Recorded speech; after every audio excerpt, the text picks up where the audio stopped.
Assalamualaikum warahmatullahi wabarakatuh.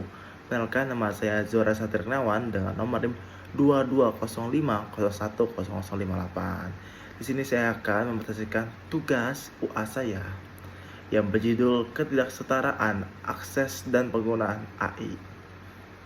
Digital Device, Ketimpangan Akses AI. Revolusi Industri 4.0 telah membawa kita ke area di mana kejelasan buatan AI semakin mendominasi berbagai aspek kehidupan, dari sektor kesehatan hingga keuangan. AI telah menunjukkan potensi dalam meningkatkan efisiensi dan produktivitas. Namun, di balik itu semua, pesatnya perkembangan AI dapat ketimpangan yang semakin mengkhawatirkan. Ketidaksetaraan akses dan penggunaan AI. Ketidaksetaraan ini dapat terjadi pada berbagai tingkatan. Yang pertama, terdapat kesenjangan antara negara maju dan negara berkembang dalam hal infrastruktur dan mendukung perkembangan dan pemanfaatan AI.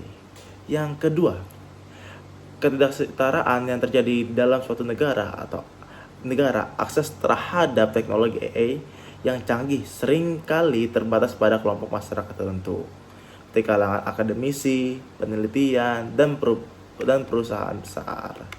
Yang ketiga, dapat bias algoritma yang terdapat menggunakan kedasaraan yang ada.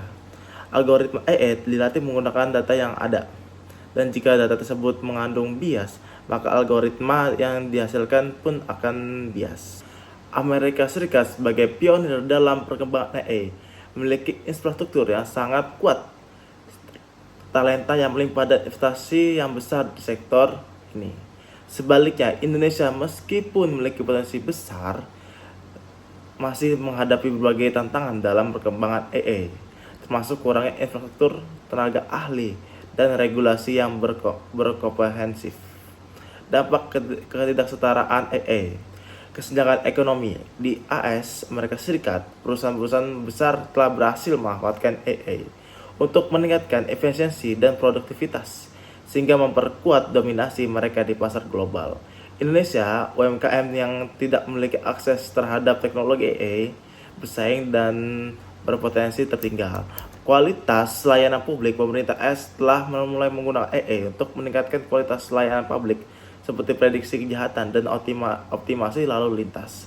Di Indonesia, pemanfaatan AI dalam sektor publik masih terbatas, sehingga kualitas layanan publik belum optimal. Digital divide. Akses internet yang tidak merata di Indonesia memperparah kesenjangan digital.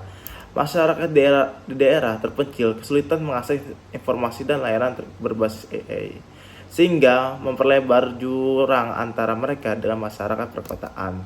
Ketergantungan pada teknologi asing. Ketergantungan Indonesia pada teknologi AI yang berkembang oleh negara lain yang dapat menimbulkan masalah keamanan data dan mengurangi kemampuan inovasi. Faktor-faktor yang mempengaruhi ketidaksetaraan. Pertama, investasi. Perbedaan investasi dalam riset dan perkembangan AI sangat signifikan. Amerika Serikat memiliki ekosistem startup AI yang sangat dinamis, sementara Indonesia masih sedikit startup AI yang menggunakan pendapatan yang cukup. Tenaga ahli. Ketersediaan tenaga ahli di Indonesia di Amerika Serikat jauh lebih banyak dibandingkan dengan Indonesia. Kurangnya tenaga ahli berkualitas menjadi kendala utama dalam perkembangan AI di Indonesia. Regulasi. Yang ketiga, regulasi yang tidak jelas dan kurang adaptif terhadap perkembangan teknologi AI dapat mengurangi inovasi dan investasi di sektor ini. Yang terakhir, infrastruktur. Kualitas infrastruktur digital seperti jaringan internet dan pusat data sangat penting untuk mendukung perkembangan AI di Indonesia. Masih perlu meningkatkan kualitas infrastrukturnya. Dari itu semua, Indonesia memiliki solusi nih. Yang pertama, meningkatkan investasi. Pemerintah Indonesia perlu meningkatkan investasi dalam riset dan perkembangan AI, serta memberikan insentif bagi perusahaan yang mengembangkan teknologi AI. Memperkuat pendidikan. Pendidikan tentang AI perlu dimulai sejak dini untuk menghasilkan tenaga ahli yang berkualitas. Yang ketiga, membangun ekosistem startup. Pemerintah perlu menciptakan ekosistem yang kondusif bagi pertumbuhan startup AI di Indonesia, seperti menyediakan akses pendanaan, mentorship, dan infrastruktur. Yang terakhir, kolaborasi internasional. Indonesia perlu menjalin kerjasama dengan negara-negara maju untuk mentransfer teknologi dan perkembangan bersama. Contoh penerapan AI di Amerika Serikat yang dapat menginspirasi Indonesia. Yang pertama, kesehatan. AI digunakan untuk menganalisis data medis untuk diagnosis penyakit lebih akurat, mengembangkan obat-obat baru dan personalisasi perawat pasien. Yang kedua, transportasi. Mobil otonom dan sistem transportasi pintar yang menggunakan AI untuk meningkatkan efisiensi dan keselamatan. Yang ketiga, finansial. AI digunakan untuk deteksi penipuan, pemberian kredit, dan pengelolaan portofolio investasi. Yang terakhir nih, pendidikan. Penggunaan AI untuk personalisasi pembelajaran, penilaian otomatis, dan pengembangan kurikulum yang adaptif. Nah, yang terakhir banget nih. Pemerintah. AI digunakan untuk meningkatkan efisiensi layanan publik seperti pengurusan izin dan pelayanan perpajakan. Pelajaran yang dapat diambil di Indonesia. Pertama, fokus pada sektor prioritas. Indonesia dapat memilih beberapa sektor strategis seperti pertanian, kesehatan, pendidikan, dan untuk memulai penerapan AI. Yang kedua, kolaborasi antar pemerintah, akademisi, dan industri. Mengembangkan ekosistem yang inovasi yang kuat sangat penting untuk mendorong perkembangan AI di Indonesia. Yang ketiga, data sebagai aset. Indonesia perlu membangun infrastruktur data yang kuat dan berkualitas untuk mendukung perkembangan AI. Yang terakhir, yang keempat, regulasi yang mendukung inovasi. Apa itu? Pemerintah perlu merumuskan regulasi yang jelas untuk berkualitas untuk mendukung perkembangan AI. Nah, ya, mengatasi masalah bias algoritma. Bias algoritma adalah masalah serius yang dapat memperkuat ketidaksetaraan. Berapa cara untuk mengatasinya? Ini ada 5 caranya. Yang pertama, yaitu data representatif. Pastikan data yang digunakan untuk melatih model AI berasal dari berbagai kelompok masyarakat dan tidak mengandung bias. Yang kedua, transparansi algoritma. Apa itu? Buat algoritma yang dapat dijelaskan sehingga kita dapat memahami bagaimana keputusan dibuat dan mengidentifikasi sumber bias. Yang ketiga, evaluasi yang berkelanjutan.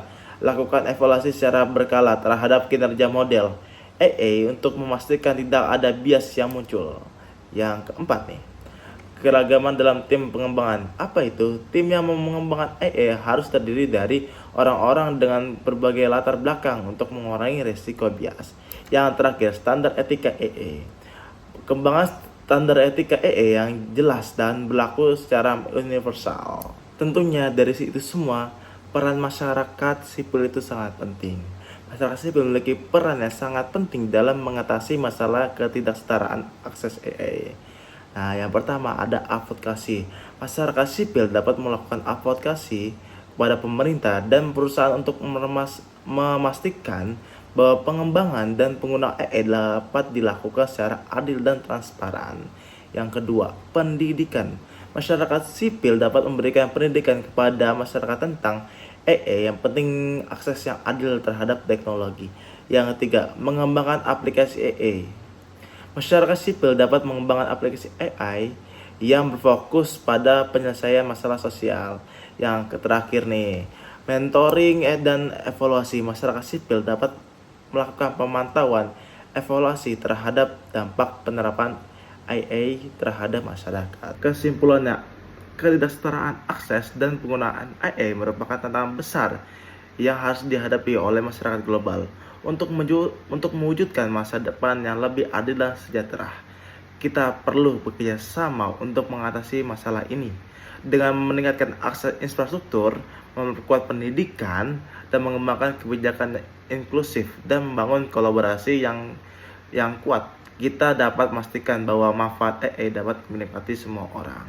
Sekian presentasi dari saya, Zora Satya Kurniawan. Kurang lebihnya mohon maaf. Wassalamualaikum warahmatullahi wabarakatuh.